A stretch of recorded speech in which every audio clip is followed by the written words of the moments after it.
We recommend this product be installed by a competent gunsmith.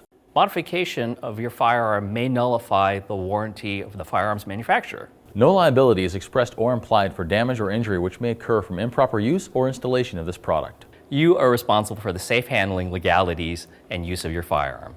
Warning: always wear safety glasses when working on firearms. Hi everyone, Randy Lee with Apex Tactical Specialties, and today I want to walk you through the proper removal process for the CZ75B series firing pin assembly. The tools necessary for removing and reinstalling your firing pin assembly in your CZ75B series pistol are a small 2-ounce hammer, an 1/8-inch roll pin punch, and in some cases on the earlier models they used a nested pin that's a 1/16 inch, so a 1/16 inch punch is also necessary. To remove the firing pin assembly for the CZ75B, the first thing I'm going to need is an 1/8-inch roll pin punch. Bear in mind that some of the earlier models will have a nested, smaller diameter, about a 1/16 inch roll pin in the center of the 1/8-inch pin punch. So what I'm going to do in this case, I just want to verify and make sure that there isn't that secondary pin.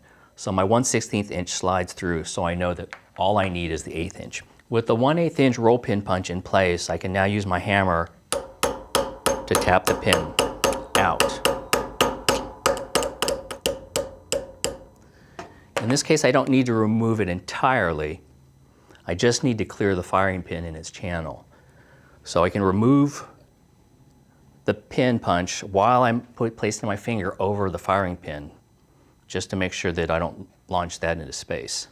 I'm going to use my pin punch to depress the firing pin block so that I can use tweezers and lift out the firing pin, using the 1/16 inch punch to be able to remove the firing pin spring. In this case, the firing pin block and the firing pin spring can be removed from the slide. So now I want to install the Apex firing pin spring on the firing pin. If you notice, there's a smaller diameter end on one side and a larger diameter opening on the other. The smaller diameter goes towards the rear of the firing pin. And I'm going to rotate this. In my left hand, I'm rotating it clockwise to open up the loops as I push the firing pin forwards. That now keeps the firing pin spring retained on the firing pin, very similar to a 1911. Now that the firing pin and firing pin block are out of the way, it's a good time to actually run something through and just check and clean out any debris out of the firing pin channel, as well as the cutout for the firing pin block. Now I'm going to replace the firing pin block and spring. The cutout for the firing pin block faces inwards towards the center line of the slide. Once those are in place, I press down on it and I'm going to replace the firing pin. It's important to note the orientation of the firing pin cutouts. So in this case, I want to make sure that these cutouts are facing towards the top of the slide. While holding down the firing pin block, I'm going to use the punch and push the spring or the firing pin in.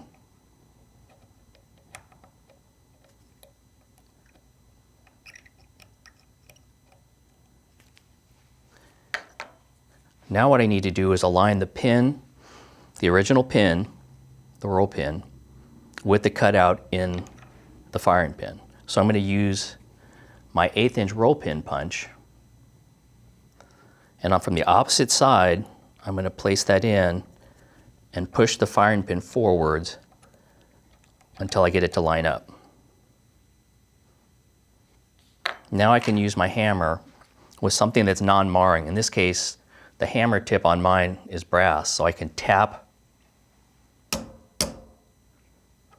the pin forward to the point where it retains the firing pin. And then I can use the roll pin punch to finish up the final seat on the roll pin.